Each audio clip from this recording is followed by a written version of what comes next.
네, 안녕하세요. 저는 옷 파는 남자 김성진이고요. 그 카카오 스타일에서 현재 팀 리더 맡고 있습니다. 그 제가 오늘 거의 5년 만에 여기 강당에 서보거든요. 그 전에 이제 학원 강사도 했어서 제가 보니까 지금 컴퓨터 키고 계신 분들 뒤에서 보니까 영상 보고 다른 거 하시는 분들도 계시던데 뭐 혹시 뭐 필요하신 일 있으면 하시고 또 제가 오늘 뭐 강의 자료를 준비하긴 했지만 사실 그거 안 보셔도 되거든요. 예, 저를 봐주시고 그리고 이 자료를 만들면서 다른 것보다도 제가 뭐 이 학교 출신은 아니지만 그래도 우리 후배님들 만난다는 생각으로 왔어요. 그래서 편하게 들으시고 같이 봐주시면 좋을 것 같고 또 앞서 뭐 ESG 관련한 내용도 이제 하셨고 또 이후에 뭐 AI도 있는데 사실 제 내용에는 일부 들어가 있습니다. 딱 2장 들어가 있거든요. 그래서 뭐 ESG도 되게 중요하지만 제가 이쪽 필드에 있으면서 느꼈던 부분들 그리고 여러분한테 꼭 해주고 싶은 이야기들 중심으로 좀 오늘 말씀드리도록 하겠습니다. 네, 저는 그러면은 오늘 제목을 우리 MZ 세대 분들이시잖아요. 그래서 이게 뭐 제목도 좀 뭐 이렇게 식상하면 안 될 것 같아서 좀 저희 그 원형적 사고를 넣어가지고 넣긴 했는데 아마 뭐 요즘 뭐 저도 이제 밑에 MZ 세대에 계신 많은 분들과 일을 하지만 되게 뭐 요즘 세대 분들이 좋아하는 밈이라든지 이런 뭐 엔터 쪽에 대한 정보들도 되게 많이 이제 접하면 사실 제가 되게 흡수하기 어렵더라고요. 그런데 이제 최근에 저희가 럭키비키라고 하는 기획전을 한번 했었어요. 역시 지그재그 여성분들 저희 이제 고객님들이신데 예, 아마 보셨는지 모르겠지만 네, 장원영 씨가 했던 이런 마인드를 좀 저의 미팅을 통해서 좀 전달을 해드리고자 오늘 좀 강의를 준비하게 됐고요. 사실 뭐 취업에 대한 부분도 있고, 뭐 오늘 자리를 어떤 걸 기대하고 오셨는지 모르겠지만 저는 여러분들한테 뭘 알려드린다라는 사실 생각은 아니고 그냥 편하게 좀 이야기하고 싶어서 사실 왔거든요. 그래서 제 오늘 자료도 사실 좀 그런 내용들입니다. 저는 사실 생물학과를 나왔어요. 예, 생물학과 나왔고 원래 이제 의사가 되려고 뭐 최근에 이제 의대 지원한다고 하잖아요. 지금 태어났으면 뭐 의사가 됐을지도 모르겠어요. 근데 생물학과 나와서 공부밖에 안 했어요. 예, 공부밖에 안 했고 취업 생각도 없었고 의사가 되려고 진짜 도서관에만 살았던 사람이었고 의학전문대학원 시험을 2번 봤죠. 2번 봤는데 다 될 뻔한 적도 있었지만 사실 되지 않았어요. 예. 그래서 사실 저는 대학교 때 되게 재미없게 대학 시절을 보냈거든요. 여러분도 특히 대학생활 좀 즐겁습니까? 즐거우세요? 축제 다 시험 끝났죠 이제? 네, 시험 다 끝난 걸로 저도 알고 있는데 아무튼 그렇게 대학 시절 저는 보냈어요. 그래서 여러분들 보면은 참 부럽기도 하고 대학교 때 좀 많이 놀면 좋았겠다는 생각이 좀 들더라고요. 그랬던 사실 시절을 여기 오면서 한번 예전 생각을 한번 해봤었고 최근에 젠슨왕이 혹시 너 다시 대학교 가면 뭐 전공할래?라고 했더니 컴공하지 말라 그랬죠. 코딩하지 말라 그랬죠. 예, 코딩은 앞으로 AI가 다 한다. 생물학 하고 싶다 하더라고요. 그래서 이제 이분이 이제 생물학을 말한 거는 이제 결국에는 어떤 기술적인 이런 혁신이나 발전들이 꾸준하게 됐는데 생명공학에는 사실 이제 그런 것들이 보여지지 않았고 이제는 그 타이밍이 왔다라는 얘기를 하면서 네, 생물학을 또 꺼내길래 제가 또 예, 전 생물학을 공부했기 때문에 약간 자부심이 생기는 그런 시점이 있었습니다. 제가 대학교 4학년도였어요. 의학전문대학원 시험을 보고 제 동생이 저보다 1살 어린데 이제 창업을 했어요. 창업을 했고 제가 동생을 좀 도와주려고 이제 학교 도서관을 끝나면 동생 회사 가가지고 이렇게 생물학 나가가지고 이제 재무 같은 걸 봐줬어요. 예, 이렇게 재무 영수증 붙이고 이런 걸 했었어요. 근데 이제 하다 보니까 여러 가지 이제 회사의 이제 이면들을 제가 밖에서 보는 사람으로서 같이 동생이랑 해보고 싶다 해가지고 2009년에 10월 달에 동생하고 이제 연세대학교에서 창업을 했습니다. 창업을 해가지고 저희가 만들었던 서비스가 이따가 좀 보여드릴 수 있으면 좋을 것 같은데, 라이브리라고 해서 아마 여러분들 SNS로 로그인하는 서비스들 있죠. 예, 그걸 저희가 2009년에 처음 만들었어요. 페이스북 로그인, 카카오 로그인, 그런 로그인 시스템들을 자기 본인 확인을 하지 않고 내가 사용하고 있는 서비스로 로그인하는 B2B 서비스를 만들었습니다. 그리고 그 다음에 이제 어트랙트라고 해서 인스타그램이나 유튜브를 게더링하는, 모니터링하는 툴을 만들었어요. 근데 이제 이거를 만들어서 팔아야 되잖아요. 그래서 제가 열심히 팔러 다녔습니다. 그때는 이제 같이 기획도 하고, 물론 개발자분들 있긴 했지만, 제가 맨날 했던 일이 뭐냐면, 여기 대학교 도서관 프린팅하는 데 있죠? 요즘도 프린트 많이 하나요? 예전에 책도 카피 뜨고 그랬었는데, 그때 이제 제가 했던 게 뭐냐면, 복사실 가가지고 제안서를 이만큼 뽑아요. 그 다음 백팩에다가 넣고, 이제 세일즈 하러 많이 돌아다녔었어요. 그때 이제 저희 타겟이 첫 번째가 이제 국회의원분들이셨거든요. 왜냐면은 이제 이런 뭔가 SNS에 그때 되게 악성 댓글 이슈가 많았었고, 또 그런 이슈에 대해서 가장 니즈가 있는 분들이 누굴까 하다가, 그때 이제 국회의사당에 국회 사무실 가가지고 제가 거의 한 2층부터 한 8층까지 다 문 두들기고 돌아다니면서 세일즈를 했었죠. 그러면서 이제 사실은 그런 경험과 또 이렇게 누군가 문을 두드리고 이렇게 인사드리고 내 걸 제안한다라고 하는 부분에 있어서 대학교 4학년 때 창업이라고 했던 게 저한테 가장 큰 성장을 만들었고 또 동기가 된 것 같아요. 앞서 이제 좋은 기업들, 제가 속해 있는 회사도 좋은 회사지만 저는 결국은 여러분들이 창업을 하든 공무원이 되든 아니면 어떤 기업에 가든 전 여러분이 하는 일을 자기 사업처럼 생각했으면 좋겠어요. 자기 사업. 그 말은 뭐냐면 내가 주도적으로 일을 해나가고 거기에 대한 어떤 열정이나 또 끈기를 가지고 끝까지 내가 이 문제를 해결하겠다라는 마음으로 뭐든지 임하면 저는 그 일을 사업이라고 생각하거든요. 개인의 어떤 업이 되는 거죠. 그래서 이제 이런 것들을 이제 판매하고 저에게 돈을 벌었지 않겠습니까? 한 달에 제가 20만 원 받았어요. 한 2년간. 왜냐면 월, 화, 수, 목, 금 중에서 토일 빼고 하루에 10,000원씩 받았거든요. 그리고 이제 제가 학원 강사를 많이 뛰었어요. 학원 강사. 그래서 이제 과탐 많이 가르쳤죠. 예. 그리고 이제 대부분 그렇게 해서 제가 창업의 그 시기에 되게 어려운 시기들을 어떻게 보면 재정적으로 좀 필요한 그런 것들을 다른 수단으로 조금 이제 채우고, 회사가 처음으로 돈을 벌었던 게 굿네이버스랑 해서 50만 원 벌었던 게 첫 이제 저희 회사의 매출이었는데, 그거 받았을 때 제가 되게 좋았던 게 우리 직원분들 한 6, 7명 됐었었는데, 그때 이제 같이 피자 먹을 생각을 하니까 너무 행복한 거예요. 예. 그럴 때가 있었어요. 그리고 나서 이제 월 매출이 거의 10억, 20억 이제 갑니다. 예, 그때는 이제 사람도 많이 늘었고, 되게, 제가 이제 여기 넣진 않았지만, 같이 일했던 분들인데, 지금 다 네이버, 카카오 가 계세요. 예, 같이 일했던 멤버분들.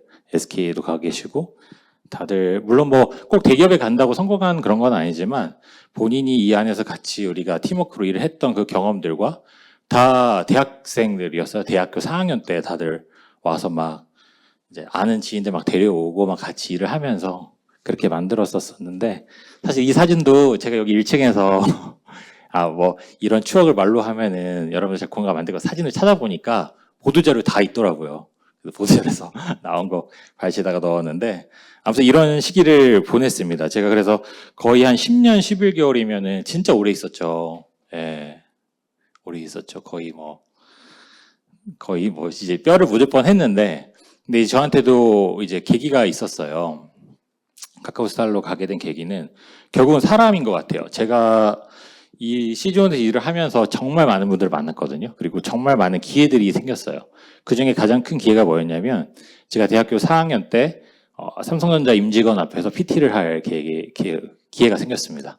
예, 이렇게 딱 앉아 있는데 삼성전자 계열사의 임원분들이 한 30명 정도 앉아 계시고, 제가 만든 서비스를 소개하고 앞으로 SNS나 또 이 흐름들이 어떻게 변할지에 대해서 그걸 미리 예측해서 마케팅 방향이나 이런 것들을 이제 소개하는 자리였는데, 그때 저를 그 자리에 세우신 분이 지금 디올의 이사님이세요. 그리고 그분하고 그렇게 일을 하고, 저희가 삼성전자하고 일을 많이 했고 제일기획도 많이 했고, 또 그 자리에서 제가 PT를 하면서 한번 그러니까 끝나고 나니까 눈물이 나는 거예요. 여러분들 그런 감정 혹시 느껴보신 적이 있는지 모르겠는데, 내가 정말 밤새서 준비했던 것들을 앉아있는 사람들이 막 쪽쪽 빨아들인 느낌 있죠. 그런 느낌을 제가 받아서 너무 감동받았고, 내가 지금 대학교 4학년인데 이분들 앞에서 내가 PT를 했다라는 그 경험 자체가 저 인생을 완전 획기적으로 바꾸는 계기였어요. 그리고 지금도 이제 저와 같이 그때 저를 소개해 주시고 자리에 세워주시고, 그때 이제 삼성전자 팀장님이셨는데, 그분이 아모레퍼시픽, H&M, 디올 가시면서 계속 저랑도 인연이 돼서 계속 저희한테도 일을 주시고 또 같이 협업할 기회들을 계속 만들었습니다. 제가 이렇게 뭔가 일을 하면서 물론 이제 세일즈나 마케팅 쪽으로 일을 하긴 했지만 결국 사람이 되게 중요하다라는 느낌을 계속 받고 있고, 지금도 여전히 저희 동료, 저희 이제 선후배뿐만 아니라 같이 일을 하는 분들끼리도 모여서 진짜 사람이 중요하다라는 생각을 많이 하거든요. 그래서 여러분들이 지금 여기 다 각자 모르겠지만 또 각자 아마 저보다 더 훌륭한 사람들, 또 더 위대한 인물들이 돼서 각자 영역에서 활동하시겠지만, 여러분들이 지금 주변에 있는 다 사람들이 너무 귀하고 소중하거든요. 그런 관계들 꼭 잊지 않았으면 좋겠고요. 그래서 이제 CG원에서 열심히 일하다가 한번 이제 변화가 있어요. 왜냐면 이제 회사가 커지면 외부 인원들이 들어오시죠. 대기업에 계시는 임원분들도 들어오시고, 저희 역시나 그런 변화가 있었어요. 그래서 이제 저희 클라이언트 또 만나가지고 커피 한잔 하려고 삼성역 갔다가 제안을 받습니다. 너 한번 여기 와가지고 같이 일을 해보지 않을래? 근데 이제 저는 이제 만났던 분들이 장사꾼은 아니었어요. 다 어떻게 보면은 이렇게 대학에서 공부를 하시고 정규 코스를 밟고 또 승진을 하고 어떠한 기업 안에서의 리더십을 그리고 갖춰가시는 분들이었다면, 저한테 제안 줄 때 좀 날것의 제안들을 주시더라고요. 장사꾼들을 만나야 된다. 옷 파시는 분들을 만나서, 이제 그때는 크로키닷컴이었는데 서비스는 지그재그 여전했고요. 이제 지그재그에 계셨던 그 쇼핑몰 대표님들을 설득시켜서 이제 지그재그에서 판매 활동을 계속하고 저희의 서비스나 프로그램들을 계속 이용할 수 있게끔 그런 제안을 해보지 않겠니? 라고 해서 2020년 10월에 입사를 했습니다. 입사를 했고, 그 다음에 저 몰랐어요. 카카오 인수되는지. 카카오 인수가 됐더라고요. 카카오 인수가 되고 이제 그때는 이제 카카오 스타일로 이름이 바뀌었죠.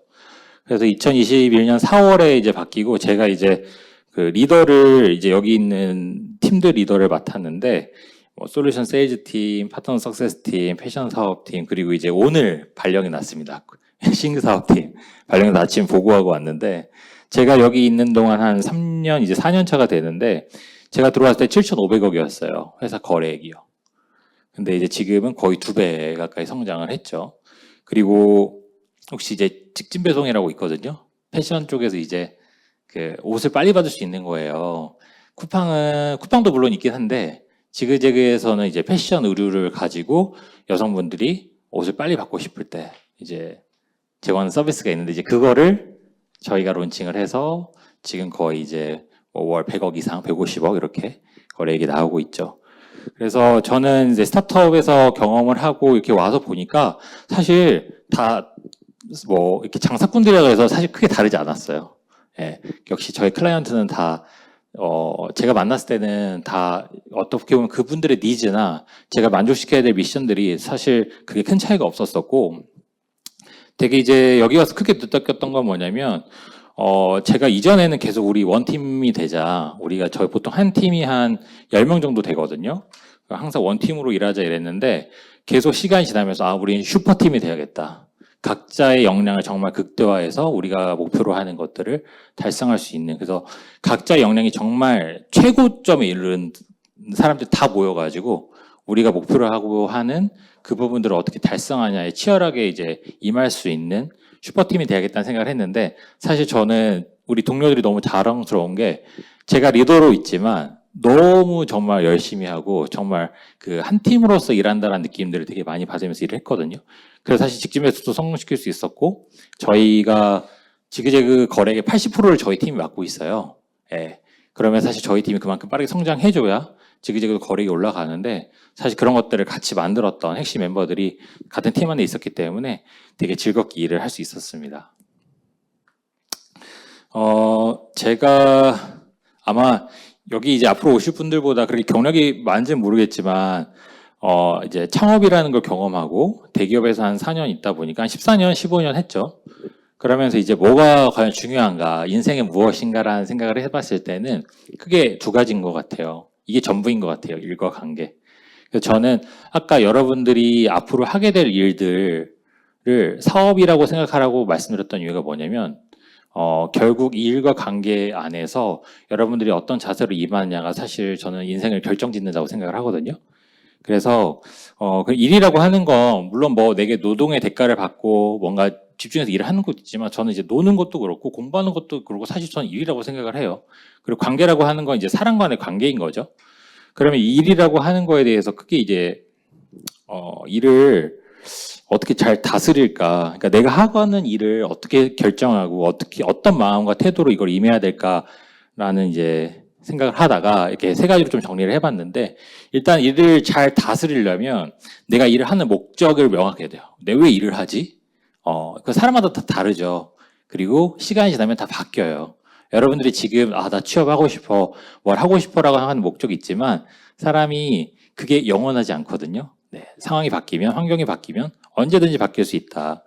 그리고 이제 어떤 일을 할 것인가. 뭐 아까 말씀드렸던 것 대기업에 들어갈 수도 있고요. 스타트업을 할 수도 있고 뭐 공무원 준비를 할 수도 있고 다양한 사실 일들이 있거든요. 요즘에는 뭐 꼭 취업하지 않아도 저는 1인 기업도 많고 워낙 자기 사업을 하시는 분들도 많으니까 저는 그런 거에 좀 자유로워졌으면 좋겠고 대신에 리스크가 무엇인지 내가 그 리스크를 지금 감당할 수 있는지에 대한 의사결정을 하셔야겠죠. 그리고 이제 일을 어떻게 할 것인가 내가 그 일을 하기로 정했으면 어떤 형태로 내가 일을 할 것인가에 대해서 간단하게 말씀 좀 드리도록 하겠습니다. 저는 이제 크게 세 가지인 것 같아요. 일의 목적은 뭐 이거 말고 다른 분들 있으면은 다른 혹시 게 있으면 말씀해 주세요. 일단은 소득을 위한 거죠. 소득. 부모로부터 같이 살다가 이제 독립을 하고 뭐 가정을 이루고 또 요즘은 뭐 재테크나 또 이제 뭐 비트코인 하시는지 모르겠지만 그런 이제 여러 가지 수익을 증대시킬 수 있는 것들이 있고 사실 되게 자원은 제한되어 있거든요. 시간도 한정이 되어 있고 그러다 보니까 내가 일을 하는 거에 대한 소득은 사실 나를 인정해주는 가치예요. 예, 그래서 여러분들이 물론 뭐 급여를 많이 주는 거에 대한 것들을 당연히 선호하시겠지만 저는 여러분들이 물론 뭐 소득을 맨 처음부터 가치를 두고 일을 하시는 분도 있겠지만 그래 난 이 정도 하고 너희가 더 성장해서 더 필요한 인력이 돼서 회사에 더 많은 기여를 하면서 내가 더 요구할 걸 요구를 해야지 라는 생각을 가질 텐데 저는 사실 스타트업을 했기 때문에 저를 돈으로 변환할 수 있거든요. 내가 얼마를 버는지 내가 회사에 얼마의 가치 기여를 하고 있는지 근데 그거를 계산할 줄 알면 나중에 이제 회사 연봉 협상이 수월해지겠죠. 여러분들이 처음부터 뭔가 욕심을 부리기보다 내가 지금 이 일하면서 내가 만드는 가치가 얼마나 되지? 나의 시장적 가치와 나를 인정해 주는 것들이 과연 얼마만큼의 경제적 규모를 만들고 있는지에는 사실은 그거를 판단하는 게 되게 나중에 필요할 때가 있어요. 그리고 이제 소득이라고 하는 건 결국 내가 먹고 사는 문제잖아요. 내가 거주하는 거, 먹는 거, 입는 거 이거를 어쨌든 해결하는 거기 때문에 되게 중요한 부분이거든요. 갈수록 나이가 들수록 중요해지죠. 그리고 이제 자아 실현에 대한 부분인데 내가 하고 싶은 일을 하는 것도 중요한데 이따가 뒤에서 말씀드리겠지만 내가 잘하는 것과 또 내가 해야 하는 것 그리고 내가 남들 앞에서 인정받을 수 있는 것 단순히 취미나 어떤 자기 만족이 아니라 시장으로부터 인정받고 내가 그걸 통해서 뿌듯함도 느끼고 내가 이 기업에서 이런 역할을 하는 게 나한테도 되게 뿌듯하고 내 멤버들을 키우는 데 있어서도 내가 되게 보람되다 그런 것들이 이제 자아 실현을 할 수 있겠죠. 그리고 이제 사회적 기여 이제 사회적 기여라고 하면은 다른 것보다도 이제 뭐 공무원이라든지 NGO 이런 부분들에 이제 종사하시는 분들은 아무래도 나의 이득보다 다른 사람의 이득 그리고 어떤 복지나 다른 차원에서의 이제 가치를 되게 중요하게 생각을 하기 때문에 사실은 일을 하는 데 있어서 이런 것들이 또 동기부여가 되시는 분들도 있거든요. 그래서 저는 크게 일의 목적은 요 세 가지라고 보고 이 세 가지가 하나가 뭐 더 중요한다기보다는 여러분들이 어떤 일을 갖게 되면 이 세 가지의 비중이 계속 바뀌어요. 예. 계속 이제 시간이 흐를수록 바뀌게 된다. 그걸 인정하고 시작을 해야 되고, 제가 사실 창업 초창기에 저희 팀원이 퇴사한다고 했을 때 제가 운 적이 있어요. 부끄러운 얘기지만 왜 울었냐면 내가 뭘 잘못한 거지? 난 그렇게 잘해줬는데, 그리고 너 내 밑에 있으면 같이 진짜 성장할 수 있는데 왜 가는 거야 도대체? 근데 제가 그때는 이걸 몰랐어요. 그 친구가 중요한 게 바뀌고 있다는 걸 제가 모르고 있었어요. 그런 것도 한편 배울 수 있었고요. 그래서 일의 목적은 이 세 가지로 구성이 된다. 그리고 이제 내 일을 정하는 거죠. 나 뭐 해야 되지 도대체? 나는 어떻게 벌어먹고 살고 어떻게 난 자아실현 할 거지? 라는 거 할 때, 좋아하는 걸 잘하면 좋죠. 예, 좋아하는 걸 잘하면 좋은데 사실 좋아하는 것과 잘하는 것이 같이 있을 수도 있지만 이거에 대한 차이점이 뭔지에 대해서 좀 이제 정리를 해봤는데 좋아하는 건 되게 주관적이에요. 내가 그 일을 좋아하는 건 어떻게 보면 내가 평상시 해왔고 학습이 되어 있고 그냥 내가 즐기는 데 있어서 보통 하는 거라면 내가 잘하는 건 되게 객관적이기 때문에 시장과 사회의 인정이 필요합니다. 네, 여러분들이 어떤 일을 할 때 저도 이제 많은 팀원들이 있지만 제가 좋은 말로 격려해 주는 분들도 있고 또 쓴소리 할 때도 있고 또 꾸짖을 때도 있어요. 그러면 정말 잘한다는 걸 잘한다고 인정을 해줄 때 그 친구도 동기부여를 받지만 결국은 프로가 된다라고 하는 건 뭐냐면 그만큼의 고민과 결과물들을 정말 농축해서 뽑아낼 수 있는 사람이 전 프로라고 생각을 하거든요. 그러면 단순히 내가 나 이 정도면 됐지, 이 정도면 충분해라고 생각하는 게 아니라 계속 고민하는 거예요. 이 문제 어떻게 해야 되지? 이게 과연 최선인가? 다른 방법은 없나? 제가 뒤에서 이따가 또 말씀드릴 건데 농축하는 힘이 결국 프로를 만들고 시장의 인정을 받게 돼요. 조직의 인정을 받게 되죠. 그래서 잘하려면 그래서 만시간의 법칙이라고 하잖아요. 그만큼 고민이 필요해요. 저는 창업을 했지만 제가 만시간은 넘게 고민한 것 같아요. 네, 진짜. 그리고 그 고민의 것이 아무런 결과물도 없는 것 같은데 그게 농축되면 여러분 안에 남아있거든요. 예, 그거 분명히 남아있어요. 그래서 그거를 그렇게 깊이 고민하고 사고했던 그런 기록들이 여러분이 다른 일을 하는데 분명히 발휘될 때가 있습니다. 그리고 이제 힘겨움과 스트레스가 반드시 수반된다. 예. 잘하려고 하면 일을 하는 여러 가지 방식들이 있고 하지만 직장 생활이라고 하는 게 저희는 그런 건 없어요. 저도 그렇게 스트레스 사실 안 주려고 하고 각자가 스트레스를 만드는 거죠. 저도 저 스스로 스트레스를 만들거든요. 왜냐면은 그 고민에 빠지지 않고 그 농축하는 그 사고의 과정을 겪지 않으면 결과물도 사실 그렇게 좋게 나오지 않아요. 그러면은 내가 그 고민하는 힘겨움과 스트레스가 반드시 수반됩니다. 예, 그걸 이겨내야 돼요. 그래서 이제 결국은 잘하는 거, 좋아하는 거에서 더 잘하는 걸로 이끌 수도 있고 또 내게 지금 주어진 일을 더 잘하기 위해서 노력하는 것들이 필요하겠죠. 아마 저는 사실 그 직장 생활에만 관련된 일은 아니라고 봐요. 여러분들 지금 하는 학업도 마찬가지고요. 아르바이트도 할 수 있고 모든 일에 사실은 이게 다 적용된다고 생각을 하거든요. 예, 그리고 이제 일의 형태가 있겠죠. 저는 아까도 말씀드렸지만 여러분들이 다 갖고 계신 달란트가 있거든요. 다 여러분들이 주어진 되게 다 재능들이 있어요. 그래서 그런 것들을 발견하는 게 쉽지는 않은데 일을 하다 보면 내가 이런 거 되게 잘했구나.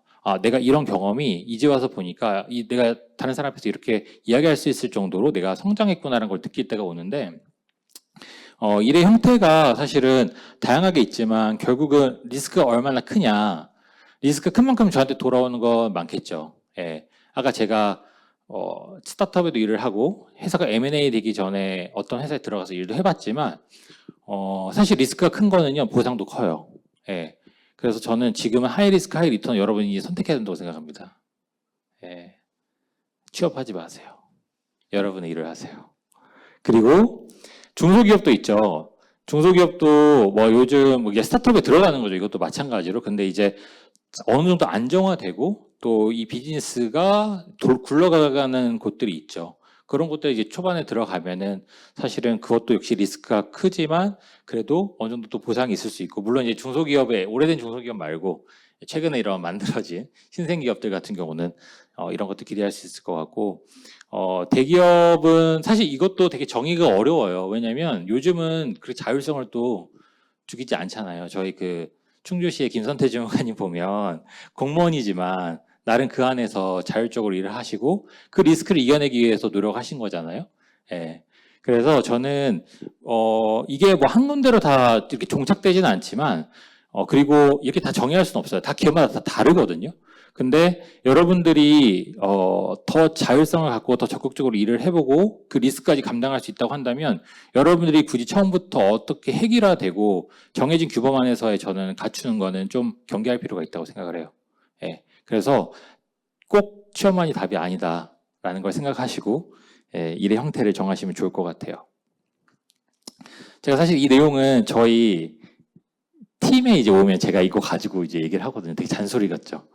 일과 관계에 대해서 설명을 하는데 관계는 좀 짧게 말씀드릴게요. 저는 아까 말씀드렸지만 슈퍼팀이 돼야 된다고 생각을 해요. 슈퍼팀.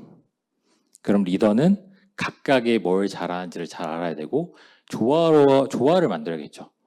모든 사람이 다 똑같이 제가 내려준 업무를 다 똑같이 수행하는 건 아니고 다 결과가 달라요.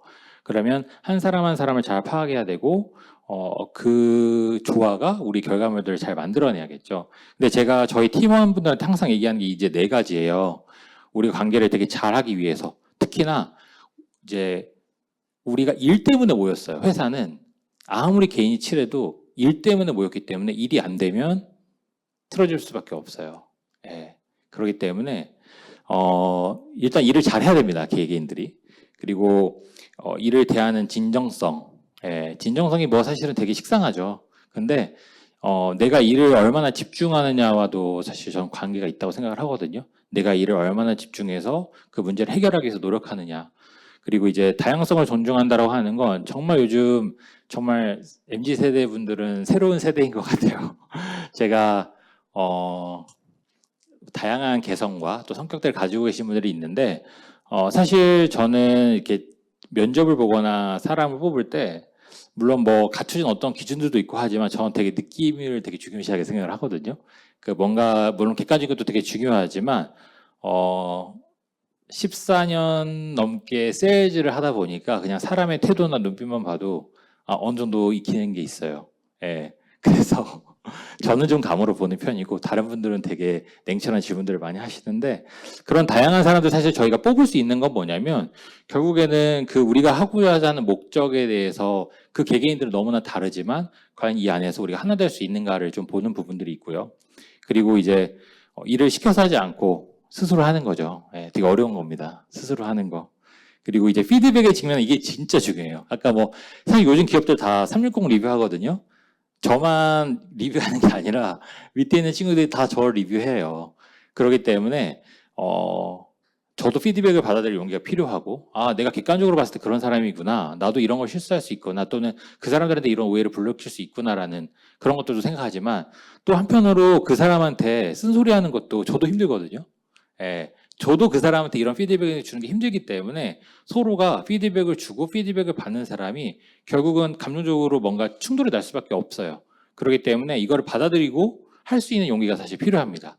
이것들이 이제 직장 생활에서 성장을 만드는 되게 동기부여가 된다고 생각을 하고요. 되게 사실 이런 분들은 회사뿐만 아니라 학교 생활에서 사실 되게 싫은 친구들이죠. 같이 과제를 하다가 뭐 나는 병원로 한 거 없는데 숟가락 올린다든지 또 토론을 한다거나 하면 이제 나만 옳다고 생각한다든지 아니면 저는 죄송합니다. 그 이슈에 대해서 내가 먼저 사과할 줄 아는 사람이 진짜 멋있는 사람이 생각하거든요. 그래서 내가 이 문제를 볼 때 남을 탓하는 게 아니라 내가 이 문제에서 내가 어떤 부분을 놓쳤는지 나를 다시 한번 돌아보는 거 그리고 그런 것들을 먼저 얘기해서 사실 팀 분위기가 되게 좋아져요. 그래서 이거를 내가 어찌됐건 짊어지고 가는 거 그리고 내가 어떤 이슈에 이 부분에 대해서 관여된 건 없는지 보는 것들 되게 중요하고 또 사사로운 평가에 그렇게 마음을 또 흔들리지 않아 하는 게 중요하겠죠. 그래서 사실은 제가 이 부분을 일과 관계에 대해서 말씀드리는 거는 제가 저희 팀원들 딱 왔을 때 같이 커피 마시면서 되게 조금 더 산 사람으로서 이렇게 잔소리를 하는 부분이지만 저는 이 부분을 말씀드리는 이유는 뭐냐면 결국 여러분들의 인생에 있어서 나중에 이 일과 관계의 균형과 또 이걸 선택하고 또 내가 관계를 맺어가는 것들이 되게 인생의 중요한 부분이거든요. 그래서 그 말씀을 꼭 드리고 싶었고, 저는 이제 좀 넘어가서 그 스타트업에서 일을 하면서 제가 배웠던 거 뭐냐면, 뭐 여기 다양한 전공자분들이 계시겠지만 뭐가 과연 스타트업 성공하려면 뭐가 중요해라고 했을 때 저는 이 순서인 것 같아요. 네, 마케팅이 맨 뒤에 있고 기술, 세일즈, 마케팅 순서인 것 같아요. 왜냐하면 요즘에는 기술이라고 하는 장벽도 무너지고 되게 빠르게 사실 기술이 바뀌기 때문에 차별화되지 않으면 생존하기 어려워요. 예. 지지난주에 제가 넥스트라이즈라고 저기 코엑스에서 했던 스타트업들 그 이제 부스 차리고 홍보하는 그 행사에 갔는데 80%가 AI인 거예요. 제가 가서 물어봤어요. 혹시 여기는 다른 곳과의 차별점이 뭔가요? 왜냐면은 원천 기술은 다 하나거든요. 다 API나 기술 다 땡겨서 하는 거기 때문에. 그러면 사실 그런 것들을 어떻게 대답하느냐, 그리고 어떻게 설명하느냐가, 물론 뭐 대표님이야 되게 고민 많이 하셨기 때문에 얘기할 수 있지만, 거기 계신 다른 분들은 이제 뭐가 차별점이 뭔가요? 이제 그런 물어보면 대답을 잘 못합니다. 예. 근데 뭐 물론 이거와 또 비즈니스는 별개일 수 있지만, 기술이라고 하는 거는 단순히 기술을 가졌다, 갖지 않았다의 문제가 아니라 남과 뭐가 다르고 어떠한 차별점이 있고 이게 과연 시장의 흐름에 맞춰서 과연 필요로 한 타이밍에 들어오는가가 되게 중요해요. 그래서 제가 초창기에 창업할 때 좀 배웠던 게 뭐냐면, 저희가 그 서비스를 만들었잖아요. 저희가 뭔가 SNS를 모니터링하고 게더링해서 이제 쓸 수 있는 걸 만들었을 때 그 시장 진입 타이밍이 너무 일르러서도 안 되고 늦어서도 안 된다. 그래서 기술에는 되게 타이밍이 되게 중요한 부분이 있고요. 그리고 이 기술을 만들었어요. 야, 우리 투자 받아서 마케팅 해가지고 광고해서 많이 알려. 이게 아니라 고객을 만나야 돼요. 왜냐면 보통 기술이 100이 됐다고 세일즈가 시작되지 않거든요. 기술은 7, 80에서 보통 세일즈가 시작이 돼요. 그리고 그 고객과 유저의 피드백을 통해서 기술을 계속 완성도를 높여가는 작업이 있습니다. 그래서 야, 다 만들었으니까 팔아야지가 아니라 거의 만든 다 타이밍이 오면 한 80%대 정도 오면 보통 필드 나가죠. 이런 것도 우리가 만들었는데 정말 필요한가요? 우리가 생각했을 때 이 필드에 이런 기술이 접목된다면 정말 시너지가 날 것 같은데, 그런 부분들에 대해서 계속 미팅을 하고 제안을 하고 하면서, 저도 정말 수없이 미팅한 것 같아요. 거의 뭐 아침 9시부터 한 5, 6개를 했으니까요. 2시간 단위로 했거든요. 그래서 정말 많이 만나고 피드백을 듣고 개선해 나가고 이런 작업이 필요하고, 사실 뭐 마케팅이 제가 세 번째라고 마케팅을 무시하는 게 아니라, 유저의 니즈를 알아내고 그걸 이제 확산시키는 단계에서는 사실 마케팅이란 무기를 통해서 더 많은 소비자를 접근할 수 있도록 확산하는 것들이 필요하겠죠. 그래서 저는 뭔가 스타트업을 하거나 어떤 사업을 진행시킬 때, 신규 사업을 할 때 이 과정으로 꼭 진행해야 된다고 생각을 하거든요. 그래서 이렇게 하는 부분들이 저한테는 되게 중요한 프로세스라고 생각을 하고 있고, 아시겠지만 제가 이제 기술 얘기를 했기 때문에 4차 산업혁명을 이제 AI 관련해서 넣긴 했는데, 혹시 이거 유료로 써보신 분 계세요? 스테이블 디퓨전? 네. 그 2022년 8월이죠. AI 기술인데 아마 이따가 저보다 더 많은 설명을 해주실 분이 뒤에 계시더라고요. 2022년 8월에 정말 혁신적인 일이 일어났습니다. 제가 이때 당시에 그 카리스트에서 뭐 ESG나 이런 것들 수업 들었었던 때인데, 그때 AI 기술에 대한 얘기를 하면 막 이제 이세돌하고 그런 얘기하고 있을 때였어요. 근데 갑자기 이놈이 튀어나왔죠. 뭐야? 텍스트를 가지고 내가 원하는 거를 만들어낼 수 있어. 어떻게 보면 기술의 혁신과 창의력 이런 것까지도 다 이제 AI가 진출한 거죠. 그래서 되게 큰 변화가 사실 이 스테이블 디퓨전이 나오고 나서 정말 혁신적으로 많이 바뀌었고, 뭐 디자이너, 뭐 개발자, 이런 것들이 이제 어떻게 보면 업에 대한 좀 이제 그 도전이 이제 있기 시작을 한 거죠. 그리고 계속 지금 업데이트가 되고 있고, 1년이 지난 이후에 뭐가 나오냐? 소라 아세요? 소라? 네. 영상을 만들어주는 거예요, 이제는. 텍스트를 치면 이미지뿐만 아니라 영상을 만들 수 있는 시대가 왔습니다. 이거, 저는 이제 물론 회사를 다니기 때문에 제 급여에서 일부 유료로 쓰고 있지만 정말 재밌거든요. 그리고 결국은 어떻게 지시하느냐가 되게 중요해요. 내가 원하는 걸 결과물을 만들기 위해서 프롬프트 어떻게 짜느냐, 어떠한 지상을 내려주느냐가 되게 중요하기 때문에, 소위 그런 말 하죠. AI 시대에는 뭔가 이제 AI에 대한 어떤 가이드를 만들거나 아니면 정말 유저나 클라이언트가 원하는 지시사항을 정확히 내려주는 것. 사실 그게 되게 중요한 능력이라고 보는데, 2022년에 아까 스테이블 디퓨전 나오고, 2023년에 소라 나오고, 2024년이잖아요. 뭐가 나오지 않을까요? 네, 뭐가 나올지 몰라요, 저도. 근데 계속적으로 기술이 빠르게 진보하고 있고, 저도 이제 신규 사업을 맡고 있기 때문에 패션에 그러면 어떻게 이걸 접목할 수 있을까라는 고민을 사실 끊임없이 하고 있습니다. 2024년 8월이면 이제 2달 남았는데, 한번 관심을 가져보시면 좋을 것 같고, 그만큼 이 AI가 여러분들의 그 직업과 앞으로의 생태계, 이 산업 생태계를 많이 바꿀 거기 때문에, 많은 관심을 가지시면 좋을 것 같아요. 제가 있는 패션 이 카테고리에는 AI 관련해서 다양한 이제 적용점들이 있겠죠. 그래서 제가 이제 신규 사업을 맡으면서 많이 고민하고 있는 건 뭐냐면 사실 지그재그라고 하는 게 동대문에 그 소호라고 하는 패션 시장이 있습니다. 근데 거기서 물건을 떼다가 파시고 또 동대문이나 뭐 대구 이런 데 가면 이제 봉제 공장들이 있거든요. 그래서 옛날에 그 어떤 수업 시간에 배웠는지 모르겠지만, 그러니까 대구가 이제 섬유로 유명하고 거기서부터 막 이제 시작이 되고 한국도 이제 패션과 관련해서는 이제 동대문이 사실 어떻게 보면 전초지죠. 근데 이 동대문 시장이 패스트 패션이잖아요. 그래서 되게 싸고 막 중국 사입도 많고 지금 이제 차이나 커머스도 들어오고 있기 때문에 되게 경쟁이 치열해요.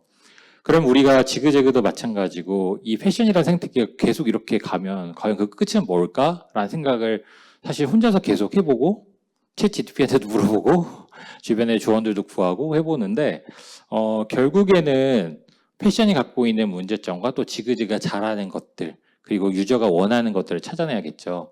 그래서 저희가 지금 제가 고민하고 있는 거예요. 회사가 한다는 게 아니라 제가 지금 고민하는 것 중에 하나는 서비스 안에 여러분들이 들어오면 여러분들의 얼굴이 다 들어가는 거예요. 네, 상세 페이지나 이럴 때 모델이 얼굴이 아니라 내 얼굴이 다 들어가는 거죠.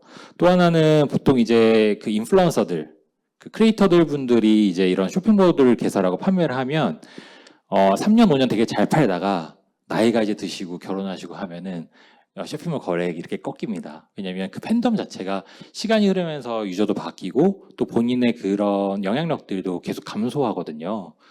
그러면 만약에 그 모델의 얼굴을 딥페이크로 해서 그 절대 변하지 않게 그 사람이 인스타그램 올리든 아니면 그 자기 상세 페이지 올리던 그 얼굴이 영원할 수 있게 만들어주는 것도 사실 있겠죠. 뭐 그런 것들을 다양한 AI 시도들을 사실 하고 있고 또 저희도 고민하고 있고요. 패션 쪽은 특히나 사이즈, 핏 이런 거 되게 민감하기 때문에 기술적인 어떤 이런 디벨롭 과정들이 되게 많은 고민과 시행착오가 필요합니다. 그래서 이제 그런 것들 저희도 앞서 이제 맞닥뜨리고 있고 어떻게 하면은 그럼 우리도 이 시대에 살아남을 수 있지라는 이제 고민들을 저와 저희 회사가 같이 이제 하고 있습니다. 그리고 이제 제가 아까 말씀드린 ESG 딱 2장 넣었는데 그중에 이제 한 페이지가 ESG인데 패션 시장이 갖고 있는 문제점 중에 하나는 그 환경오염이 되게 심하죠. 왜냐면 패스트 패션 옷을 계속 막 싼 거 받고 있고 해야 되다 보니까 그 옷 버리면 어떻게 되겠어요? 당연히 환경오염에 영향을 미치겠죠. 그래서 사실 이제 이런 부분에 대한 문제들, 특히나 이제 옷이라고 하는 걸 이제는 거의 한국에서 생산 안 해요. 대부분 중국, 베트남 이런 데 생산을 해서 오기 때문에 이 의류와 관련한 소비, 그럼 이런 것들을 우리가 어떻게 좀 개선할 수 있을까? 이걸 어떻게 보면 사업을 어떻게 엮을 수 있을까라는 생각을 하고 있고, 최근 제가 예전에 회사에서 초창기 스타트업에서 일할 때 그 사회적 기업이었어요. 모니터링이나, 그러니까 이런 댓글이나 에센스 모니터링을 저희가 이제 몸이 좀 불편하시거나 좀 사회적 약자분들하고 같이 저희가 고용을 해가지고 했었었는데, 그때 당시에 제가 그 부산 지역에 그 옷을 가지고 그 가방을 만들거나 이렇게 업사이클링이나 리사이클링 하는 업체가 있었는데 그때 딱 생각이 나가지고 바로 대표님한테 전화해서 우리 이러한 프로그램 만들자. 그래서 지그재그에서 옷을 사고 그 옷을 다 언젠가 뭐 저기 동대문에 다 모여가지고 봉제 공장에 앉아서 이제 프로그램이나 클래스 같은 거 여는 거죠. 예. 근데 이제 그런 어떤 하나의 방식들 그리고 요즘 이제 MZ 세대들이 뭘 좋아하지? 옷을 사고 입고 그 옷을 버리는 그 과정 안에서 우리가 어떤 포인트를 가지고 이분들이 이걸 인식을 하고 또 사고의 전환을 일으키고 이게 중요하다는 메시지를 전하지 이제 그런 고민들을 이제 하기 시작을 했고 저희가 뭐 이 부분에 그렇다고 뭐 잘한다 이런 것보다도 이거를 이제 시도하고 도전하기 위한 과정으로서 저희 팀을 앞서서 이제 많은 고민들을 하고 있습니다. 그래서 이제 이런 기술들이 사실 어떻게 보면은 정착하는 데 있어서는 시간이 꼭 필요하거든요. 아까 AI 기술도 그렇고 ESG도 그렇고 새롭게 우리가 받아들이고 우리의 삶에 녹아 들어가는 데 있어서는 어느 정도 좀 시간이 필요하고 일반인들한테 이제 대중화되기까지에는 비즈니스 모델이 사실 되게 많이 일어납니다. 그래서 이제 이런 것들 역시도 저는 ESG를 단순히 어떤 윤리적인 측면도 있지만 이거를 어떤 비즈니스적인 측면에서도 좀 바라봐야 된다고 생각을 해요. 정말 유저가 필요로 한 건가? 단순히 어떠한 감정 요소하거나 어떤 이게 좋은 일이잖아. 이게 아니라 이게 비즈니스적으로 돌아갈 만한 사회 경제적 구조를 만들 수 있는가? 그 관점에서 사실 저는 ESG도 바라봐야 된다고 생각을 하거든요. 그리고 이제 아까 이제 기술에 대한 말씀드렸지만 이제 그 다음이 이제 세일즈 마케팅이죠. 이건 사실 맞물려 돌아가기 때문에 세일즈와 마케팅의 각 부서들은 되게 이야기를 많이 나누고 특히나 필드에 있는 세일즈 분들의 이야기를 토대로 비즈니스 방향을 계속적으로 수정해 나가면서 만들기 때문에 이 업무 되게 중요하고 저는 특히나 뭐 영업이다, 세일즈다라고 하면은 보통 되게 이렇게 하찮게 보는 좀 그런 문화들이 있잖아요. 예, 근데 이제 저는 세일즈가 기업의 핵심이라고 생각을 하거든요. 돈을 벌어오는 거기 때문에 돈을 벌어오고 월급 주는 사람들이 그 돈이 어디서 나겠어요? 다 세일즈에서 나오죠. 근데 기술을 잘 만들어서 되는 게 아니라 그 기술을 어떻게 상용화시키고 돈을 만들고 그 돈은 역시 가치이기 때문에 그 가치가 지속 가능하게 하느냐.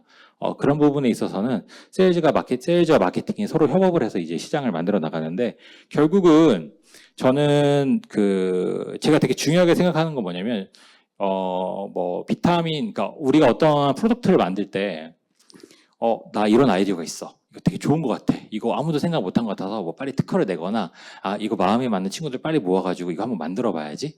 그런 것들 많이 하잖아요. 제 주변에서 되게 많이 하시는데 궁극적으로 내가 만들고자 하는 서비스가 그냥 비타민이냐, 진짜 페인킬러냐, 어떤 문제를 해결해 주느냐 그 관점에서 좀 볼 필요가 있어요. 왜냐하면 우리가 되게 좋아 보이지만 되게 맛있어 보이지만 사실 그렇게 막 필요하지 않은 서비스들이 되게 많거든요. 예. 결국 이제 비즈니스 모델 측면에서 그냥 단순히 뭔가를 치열한 경쟁 상황 속에서 설득시키고 뭔가 비즈니스 구조를 만들어가면 되게 대단히 힘들어요. 그래서 저는 프로덕트를 만들 때 무조건 페인킬러 중심으로 봐야 된다고 생각을 하고 물론 비타민도 돈을 잘 버는 비타민들이 있죠. 그만큼 마케팅이 많이 들어가겠죠.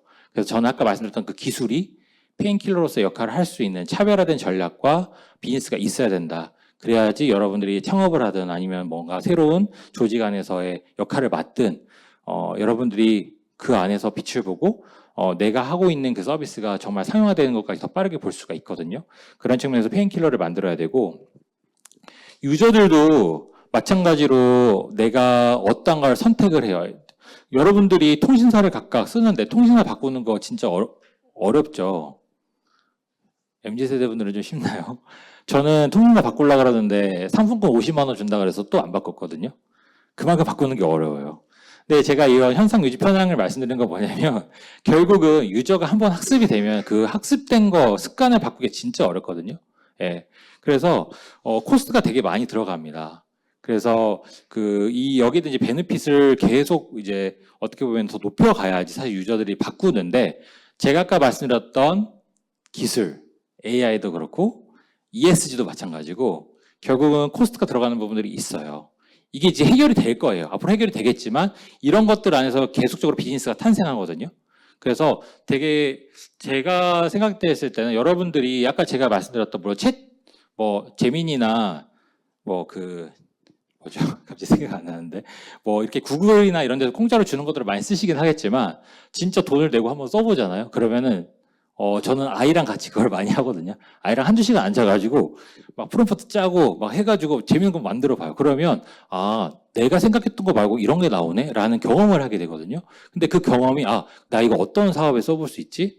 내가 이거 가지고 내가 이런 걸 알면은 또 그런데 제안도 할 수 있고 내가 취업을 할 때 조금 더 확장된 관점에서 접근할 수 있겠죠. 그래서 여러분들이 그냥 그래 저거 되게 좋아 저거 되게 인기래 저거 많이 인스타그램 광고 뜨던데 뭐 한번 해봐야 되겠다 언젠간 이렇게 생각하지 마시고 돈을 쓰셔야 돼요. 예, 돈을 쓰셔야 배움이 있다.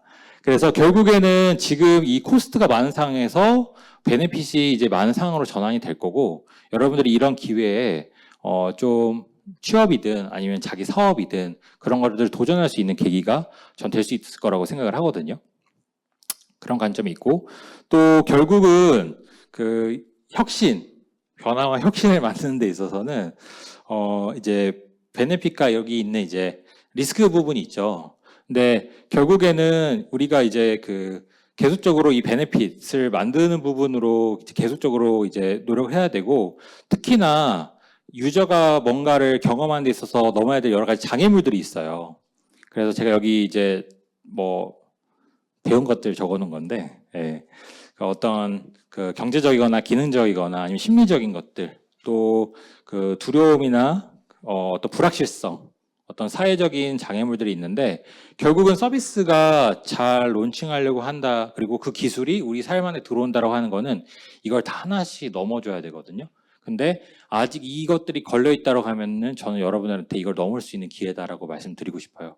그리고 저 역시도 이제 신규 사업을 이제 제가 7월부터 맡게 되다 보니까 그 전부터 사실 저는 이걸 하고 싶었고, 회사 생활이라고 하는 게 모르겠어요. 누구한테는 정말 나 저기 들어가고 싶어, 나 저기서 저런 역할을 해보고 싶어라는 마음도 들지만, 저는 사실 창업을 경험을 해봤고, 또 엑시스는 안 했지만 어쨌든 주주로서의 역할을 하고 있고, 또 저는 그래서 누구보다 저희 대표님 마음을 되게 잘 알아요. 예. 저희 대표님이 이러한 의사결정할 때, 또 어떠한 정책적인 것, 또 회사의 문화를 만들 때, 저희도 한 6, 700명 되는 직원들이 물론 다들 어려워하죠. 근데 이제 저는 스타트업을 경험해 보니까 그런 타이밍이 왔구나, 대표님 이런 생각을 하겠구나라는 것들에 대해서 사실 어느 정도 마음을 읽을 수 있는 저 안에 그 능력이 생긴 것 같아요. 그래서 저는 사실 대표님한테 따로 미팅도 많이 요청하고, 같이 얘기도 많이 나누는데, 계속 저는 이걸 하고 싶었어요, 회사에서. 왜냐면 제가 이제 여기 온 지 4년 됐지만 이렇게 가서는 패션 시장 계속 갈 수 없다. 패션 시장이라고 하는 게 단순히 옷을 입고 뭐 옷을 팔고 그냥 단순히 그런 앱으로서만 존재하는 게 아니라, 결국은 시대의 흐름을 읽고 지속 가능한 플랫폼으로 살아남으려면 우리도 여기서 변화해야 된다. 근데 그 변화가 아까 말씀드렸던 기술을 우리가 어떻게 받아들이고 어떻게 활용을 하고 그걸 어떻게 비즈니스화 하느냐, 그 관점에서 이제 계속적으로 저도 이제 고민을 하고 있고, 또 여러분들이 앞으로 어떤 길을 선택할지는 모르겠지만 저는 진짜 기회가 많다고 생각을 하거든요. 뭐 나중에 기회가 되면 제가 더 많은 사실 얘기를 해드릴 수 있지만, 여러분들 기회가 많다라고 하는 거는 그냥 앞만 보지 마시고 좀 많이 돌아다녔으면 좋겠어요. 뭐 스타트업 행사들 있으면 가보시고, 단순히 취업하기 위해서만 뭐 기업에 뭐 가치가 어떻고 뭐가 어떻고 다 물론 중요해요. 가고 싶으면 다 해야죠. 근데 저는 내가 뭐에 관심이 있고 나 이거 되게 잘하고 싶고 나도 이거에 대한 내 사회적인 어떤 인정을 받고 싶은 어떤 분야가 있으면, 여러분들 책상에만 앉아있지 마시고 직접 가서 보시고 물어보시고, 또 주변에 있는 많은 선후배님들이나 선배님들이나 아니면 전문가분들, 저도 창업부터 14년에서 여기까지 오기까지도 저도 저희 멘토가 있어요. 저의 멘토가 있고, 저도 어렵거나 힘들거나 어떤 마음이 들 때 항상 그 멘토한테 물어보거든요.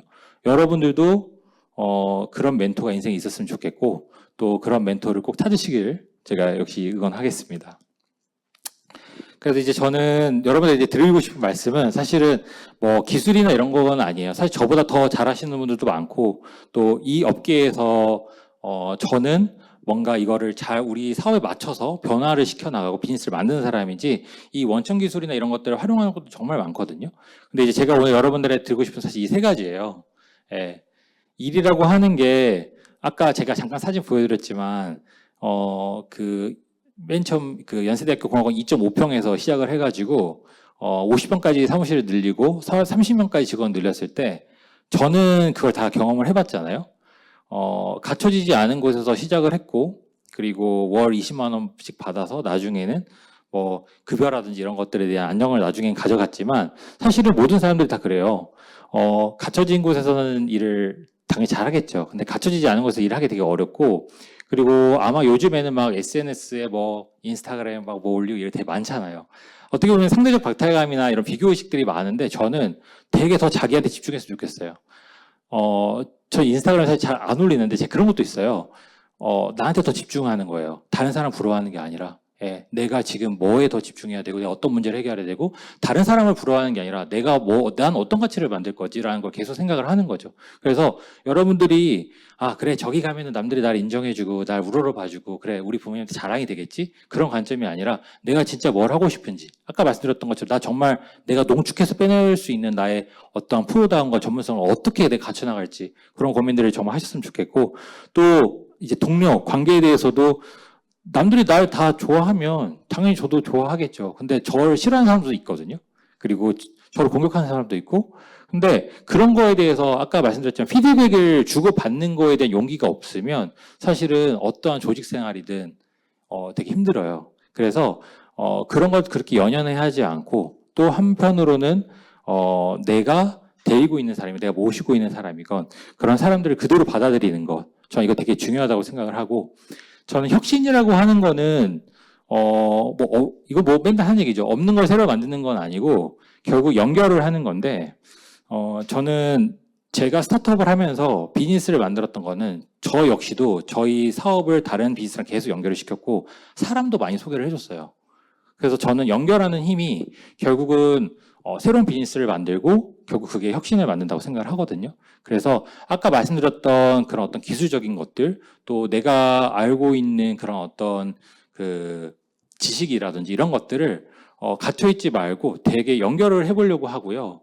그리고 저 전공하고 달라요. 저는 생물학 전공했지만 제가 어쨌든 여기서 지금 세일즈 마케팅 또 이제 신규 사업을 하고 있잖아요. 저도 기술에 대해서 엄청 열심히 공부하고 세미나 다니고 하고 있거든요. 근데 여러분들이 내가 그래 이거 전공했으니까 난 이걸 해야 돼. 그래 난 잘할 수 있겠지? 달라요. 사회 나가면 여러분들이 배운 게 물론 쓸모가 있지만 여러분들이 가는 조직과 그 기업의 미션과 방향에 따라서 여러분들이 유연하게 변화해야 되거든요. 그러면 그거 역시도 유연함 속에서 나를 혁신시키는 과정이라고 저는 생각을 합니다. 그래서 여러분들이 다 중요해요. 여러분들 경험하는 거 저는 진짜 버릴 거 하나도 없다고 생각을 하고 지금 있는 거에 정말 감사하는 마음으로 내가 여기 살 수 있는 게 뭐야? 내가 그걸 어떻게 나는 앞으로 살게 갈 거고 비전을 만들 거라고 하는 것들을 끊임없이 탐구하고 고민해서 결과를 만드셨으면 좋겠습니다.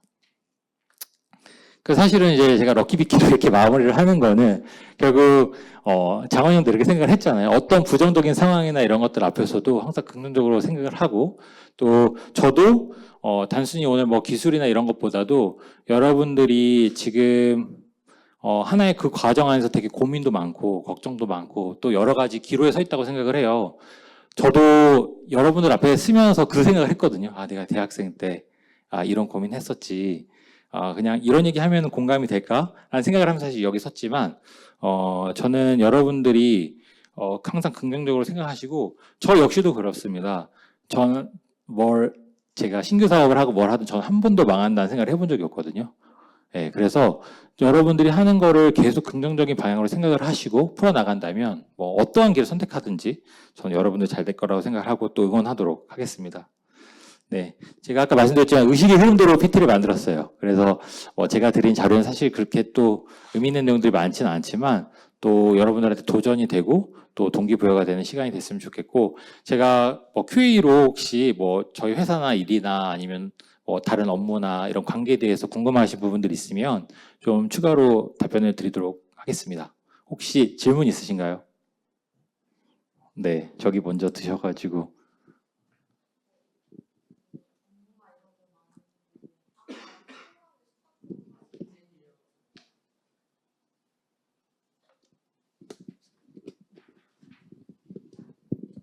초반에 스타트업 하실 때 처음 이제 수익을 낸 게 굿네이버스랑 같이 일을 해서 수입을 보셨다는데 어떤 걸로 하셨는지. 굿네이버스의 그 홍보를 저희가 같이 했어요. 이렇게 결연 아동이라든지 이런 걸 이제 돕는 그런 이벤트였고, 저희가 보통 그때 국내 클라이언트한테 팔면은 뭐 한 달에 한 1,500씩 받았는데, 그 대기업에 판매하기 전에 이제 저희가 이제 뭐 사회적 기업이기도 하고 또 그런 어떤 마케팅 수단으로서도 활용할 수 있는 부분이 있다 보니까 운이 좋게도 굿네이버스랑 인연이 닿아서 저희 첫 수익의 저희 매출을 만들어준 회사로 기록이 되어 있고요. 예, 그 이후에는 이제 가격 전략도 되게 많이 고민을 했었어가지고 돈이 많은 사람한테 많이 받고요. 돈이 없는 사람한테 적게 받고. 사실 스타트업들은 돈이 중요하거든요. 예, 하루하루 먹고 살아야 되고 또 비즈니스를 계속 만들어 가야 되기 때문에 그때 당시에는 좀 그런 기준들이 없이 하긴 했는데 이제 계속 성장할수록 사실 그런 틀들을 좀 만들어 나가고 가격 테이블도 만들고 그렇게 이제 했었습니다. 네. 여기 질문 저기 뒤에. 네. 저도 창업 동아리 하고 있는데 창업 동아리가 스타트업으로 나아가기 위해서 필요한 요소가 어떤 게 있을까요? 네, 되게 중요한 질문인데 그 창업이라고 하는 거는 전 일단은 뭔가 걸어야 된다고 생각을 해요. 내 돈이 들어가건 물론 내 시간 들어가겠죠. 근데 총대를 매야 돼요, 누군가는. 내가 여기에 비전과 사명을 가지고 난 여기에 집중할 거야. 나 뭔가 해낼 거야라고 하는 게 필요한데 보통은 사실 기업 안에서도 프로젝트 팀들이 있어요. 어떠한 그 기업의 목적을 위해서 프로젝트로 구성이 되고 만들어지는데 뭐 결과가 안 나면 또 깨지기도 하고 막 그런 것도 있고 요즘은 이제 그 기업에 다니시는 분들도 서브 프로젝트라 그래서 야 우리 이거 아이디어인데 다 모여봐 해서 막 뭐 쿠팡, 베이비 막 모여가지고 막 만들고 이러거든요. 그런 시장들이 또 있어요. 근데 제가 아는 많은 분들이 그렇게 모임을 하다가 깨지는 경우를 되게 많이 봤는데 결국은 자기의 안정성을 버리지 않으면 자기가 안정된 거에 거기서 떠나지 않으면 그 비즈니스가 좀 가기 어렵다고 봐요. 예. 그래서 내가 안정적으로 발을 딛고 있다면 그걸 떼야 돼요. 그래서 창업 동아리가 그냥 동아리가 아니라 진짜 난 비즈니스를 만들고 내 스타트업으로 성공시키겠어라고 하면은 그 대표가 됐든 동아리 회장이 됐든 난 이거에 모든 걸 걸 거야. 날 따라와. 너 다 나와. 하고 데리고 나가야 돼요. 그래야지 모여서 야, 이 시간 모여. 뭐뭐 준비해 와서 발표해. 이거는 그냥 동아리로서 끝날 수 있다. 예, 그렇게 말씀드리고 싶습니다. 네. 제가 여기 지금.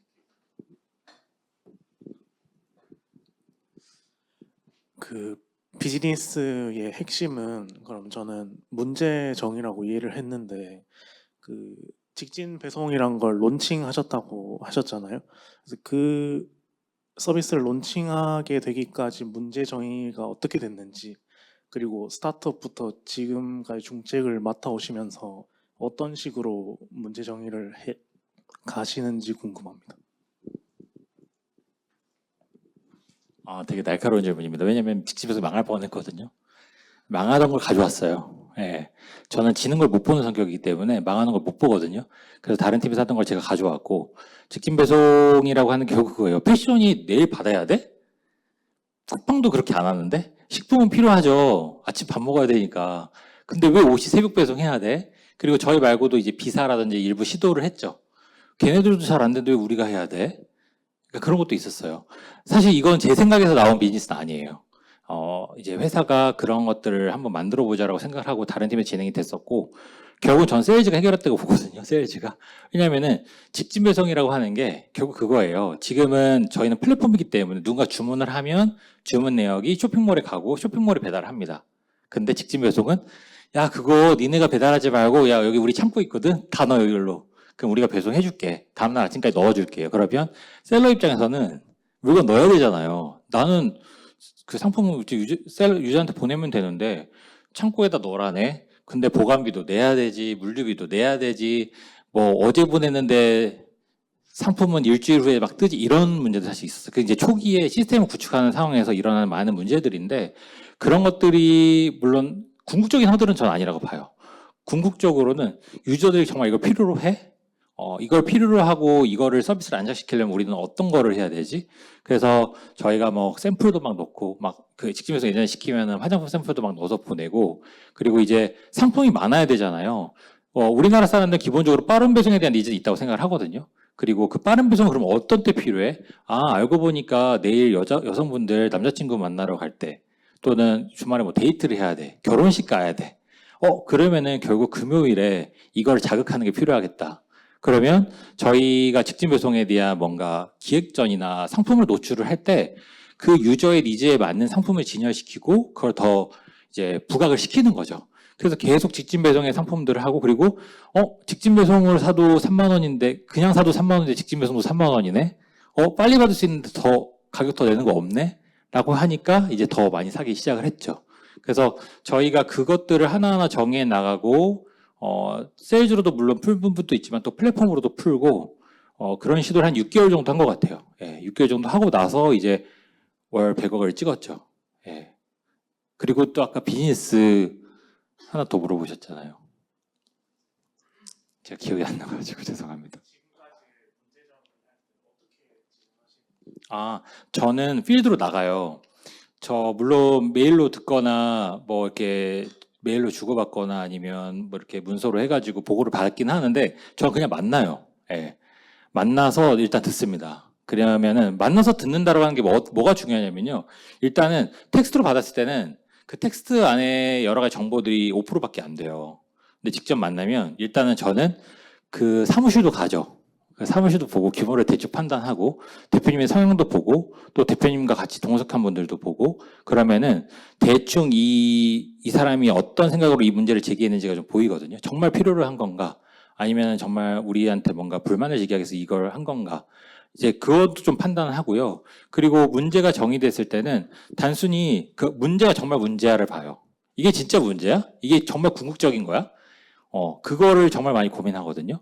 그리고 이 문제를 해결하는 게 이게 정말 답이야? 다른 답들 없어? 그래서 정말 아이디어 회의를 많이 하고 정말 수만 가지 갖가지 방법들을 다 고민해서 오거든요. 그래서 문제를 정의할 때는 진짜 문제인가를 다시 한번 정의하는 거. 그리고 거기에 대한 해법을 찾을 때도 하나만, 그러니까 딱 이거 1 더하기 1이니까 2가 아니라 이게 1 더하기 1이 2가 나올 수 있는 다양한 방법과 그 생각들을 많이 좀 얘기를 하는 편이에요. 팀원들하고. 예. 그리고 이제 그런 것들이 저는 그 경험에서 나온다고 보거든요. 그래서 여러분들 경험이 진짜 중요한 게 뭐냐면 그냥 책상에 앉아서 공부하는 분들은 1 더하기 1이 2가 나오죠. 근데 진짜 잘 논 친구들이 새로운 아이디어를 많이 내요. 주말에 맨날 놀러 다니고 클럽도 많이 다니고 이런 애들이 저희가 보면은 뭔가 다른 사고, 다른 관점에서의 문제를 풀려는 하는 분들이 있거든요. 그래서 저는 여러분들 그만큼 경험을 다양하게 하는 게 중요하다. 네, 다시 한번 말씀드리고 싶습니다. 혹시 질문, 네, 마지막 그러면은 제가 받고, 네, 마무리하겠습니다.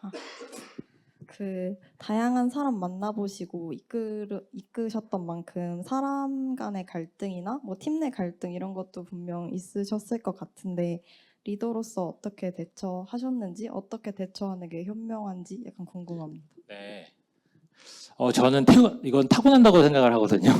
제 자랑이 아니라 저는 되게 저희 부모님한테 감사해요. 예, 왜냐면 제가 사람에 대한 태도나 관점이나 이런 것들을 전 되게 저희 부모님한테 많이 배웠고 보고 자랐고 그리고 어떤 조직 안에서의 갈등과 또 충돌과 이견과 싸움들 항상 있습니다. 근데 그게 물론 강약이 있고 또 대중소가 있죠. 저는 항상 문제를 볼 때 그게 그렇게 중요하다고 생각 안 해요. 사실은. 예, 뭐가 문제가 발생했잖아요. 그리고 막 난리가 날 것 같아요. 막 거래액이 막 하루 막 50억, 60억 나오고 있는데 뭐가 터졌어요. 그럴 수 있어요. 그럴 수 있다라는 생각을 하고 미리 그 마음을 가져요. 그런 문제가 발생할 수 있다. 그리고 그거에 대한 책임 소재를 묻잖아요. 저는 리더가 가장 중요한 게 뭐냐면 결국 책임을 내가 가져가는 거거든요. 예, 밑에 친구가 잘못했어. 얘기할 때 또 저 친구가 잘못했대. 밑에 3단계가 잘못했어요. 근데 이거 책임 누구야? 제가 사과해야죠. 예, 리더가 사과하는 거고. 그래서 리더는 물론 계속 이 어떤 심리적인 갈등과 또 팀원들 안에서의 그런 부분들 분명 부딪히게 되거든요. 근데 그래서 여러분들이 이거는 저는 리더는 물론 뭐 어디 교육 가서 막 리더십은 뭐다 뭐 엔터프라이즈 뭐 이런 것들 막 배우고 막 이런 것들이 아니라 여러분들이 평상시에 사고하는 습관이라고 저는 생각을 하거든요. 예. 그래서 그 문제가 아닐 수 있고 그 문제가 지금은 크리티컬하지만 또 시간이 지나면 크리티컬하지 않을 수 있다는 걸 항상 인지하고 그리고 아까 제가 말씀드렸던 그 관계 있잖아요. 되게 중요한 4가지. 그거를 단순히 그게 제가 막 좋아서 말씀드린 게 아니라 제가 진짜 팀원들 오면 항상 하는 얘기거든요. 그래서 저는 다른 것보다도 결국은 다양성을 인정하고 또 내 자신도 부족함이 있기 때문에 그걸 인정했을 때 결국 나온다고 생각을 하고 리더십이라고 하는 거에 대해서 저는 결국은 자기가 잘해야 돼요. 리더가 잘해야 돼요. 예, 리더가 일을 못하는데 멤버들한테 일을 잘하라고 시키거나 할 수는 없거든요. 리더는 탁월해야 되고요. 탁월한 리더 밑에서 탁월한 멤버들이 있기 때문에 그래서 리더도 게으를 수 없는 것 같아요. 예, 그래서 항상 저도 열심히 하려고 노력하고 있으니까 여러분들도 5년, 10년 이후에 더 멋진 리더로서 또 각자의 위치에서 멋진 모습으로 활약하길 제가 기대해야 하고 어디선가 저를 보게 되면 또 인사해 주시고 저희는 아까 뭐 인턴이나 이런 거 말씀해 주셨지만 저희는 상시 모집은 하고 있는데 TO가 자주 나진 않아요. 그래서 그 카카오 이제 그 공동체 거기 이제 보시면은 각 채용 공고들이 뜨거든요. 근데 아무래도 AI 이런 데 되게 저희도 지금 많이 하고 있고 저희 같은 경우는 패션 쪽이다 보니까 근데 패션 쪽이라고 해서 저 알잖아요. 지금 보시면 뭐 이렇게 후줄근한 입고 다니는데 뭐 패션을 꼭 뭐 탁월해야 된다 그런 건 없어요. 그래서 여러분들이 관심 있으면 또 봐주시고 또 궁금한 사항 있으면은 제가 뭐 이메일을 남겨놓을 테니까 또 질문 주시면은 또 성실히 답변 드리도록 하겠습니다. 오늘 긴 시간인데 그리고 이제 되게 서두 없이 두서 없이 막 얘기를 드렸는데 이렇게 눈빛을 잘 초롱초롱하게 봐주셔서 감사드리고 제가 뭐 오늘 드릴 말씀 다 여기까지 다 드린 것 같아요. 그래서 여기서 마무리하도록 하겠습니다. 감사합니다.